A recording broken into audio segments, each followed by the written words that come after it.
It is a long time ago. The exact century does not matter. A small group of people is gathered around a fire.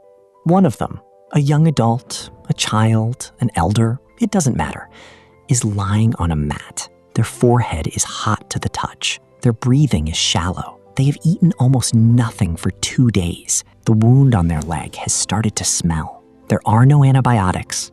There are no doctors.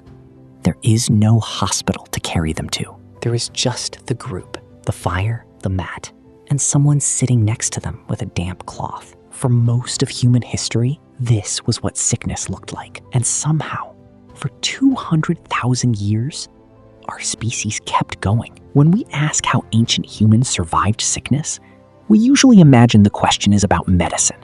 What did they take? What plants did they use?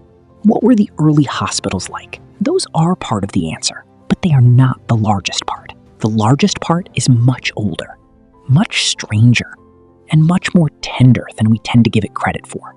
Chapter 1. Most of them didn't. The first honest thing to say is this. For most of human history, most people who got seriously sick did not survive. The average life expectancy at birth in pre-agricultural societies sits somewhere around 25 to 35 years.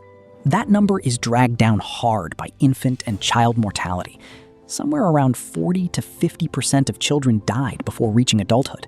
Diarrheal infections, respiratory infections, untreated wounds, parasites, childbirth. The skeletons archaeologists pull out of the ground from this period are full of stories. Healed fractures next to unhealed ones, tooth abscesses that almost certainly ended in sepsis, children with severe iron deficiency anemia, adults with the unmistakable marks of long, slow infections in their bones. The sentimental version of ancient people lived in harmony with their bodies is wrong. They lived alongside an enormous amount of suffering and an enormous amount of grief. A mother in 30,000 BC had a coin flip chance of seeing her child reach adulthood. But, and this is the part the rest of the story turns on, some did. A significant minority of people who got seriously sick survived. Some of them with permanent damage, some of them against odds we would still call impossible today. How did those humans make it? Chapter 2. The body that fought back. The most underrated medical professional in human history is the human immune system.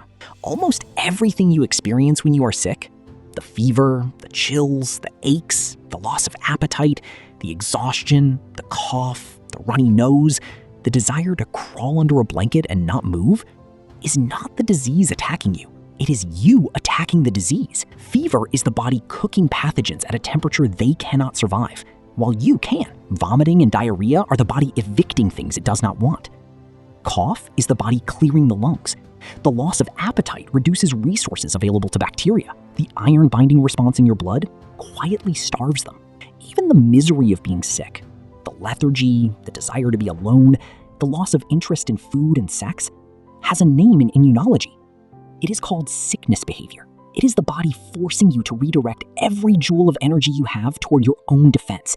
It is, in evolutionary terms, the most ancient and most reliable healthcare system any animal has ever had. The second layer is plant medicine. In 2012, a study published in Naturwissenschaften analyzed plant residue in the dental calculus, the hardened plaque, of Neanderthals from El Cedrón cave in Spain.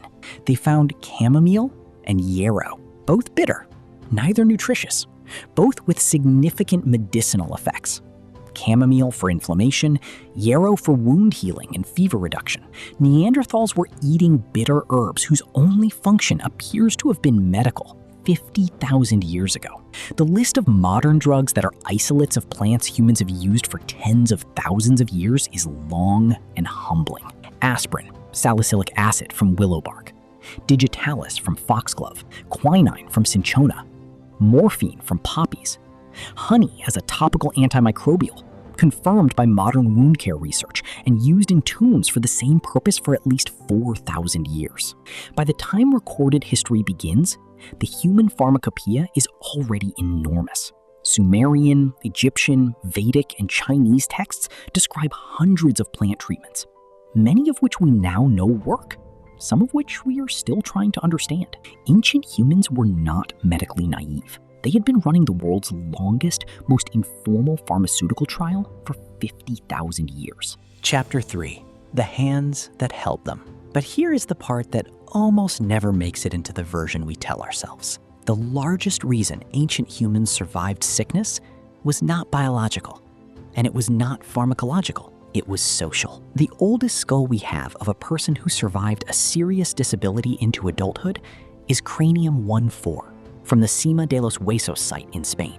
The skull belonged to a child, somewhere around 5 to 12 years old, who was born with a severe craniosynostosis, a developmental condition that fuses the bones of the skull too early and almost always proves fatal in infancy. The skull is approximately 450,000 years old. That child lived to be at least 5, which means, in the simplest possible terms, somebody fed them. Then there is Shanidar 1, a Neanderthal man whose skeleton was found in a cave in northern Iraq. He had suffered a crushing blow to the side of his head that left him blind in one eye and probably partially deaf. His right arm had been amputated or destroyed below the elbow. He had healed fractures along his face and a severely arthritic foot. Despite all of this, he lived to be between 35 and 50 years old, an old man by Neanderthal standards. He could not have hunted. He could not have done most of the manual work of survival. He lived that long because somebody, many somebodies over decades, kept him alive. For at least 500,000 years, our species has been doing something almost no other mammal does. We have been taking care of each other while we are sick, bringing food, cleaning wounds, sitting through fevers, carrying the injured, feeding the people who could not feed themselves, watching over the people whose immune systems were doing the slow, invisible work of trying. The biological mechanisms got the credit. The plants got the credit. But the deepest reason ancient humans survived sickness is that someone sat next to them and refused to leave. If you are alive right now, every single one of your ancestors survived every illness, injury, infection, and complication they encountered long enough to have the child who eventually became you. Some of them survived because their immune system won the fight on its own. Some of them survived because a bitter herb in a clay cup did exactly what bitter herbs in clay cups have always done. But many of them, possibly most of them, survived because in the small dark room of an ancient night, somebody sat next to them with a damp cloth. You exist because going back hundreds of thousands of years, every time the alternative was abandonment, someone in your line stayed. I'm Kyurio, your digital friend, and I am curious about the hows and whats of the world. So stick with me. I'll tell you about more such things. And don't forget to share and subscribe. Till then, stay safe.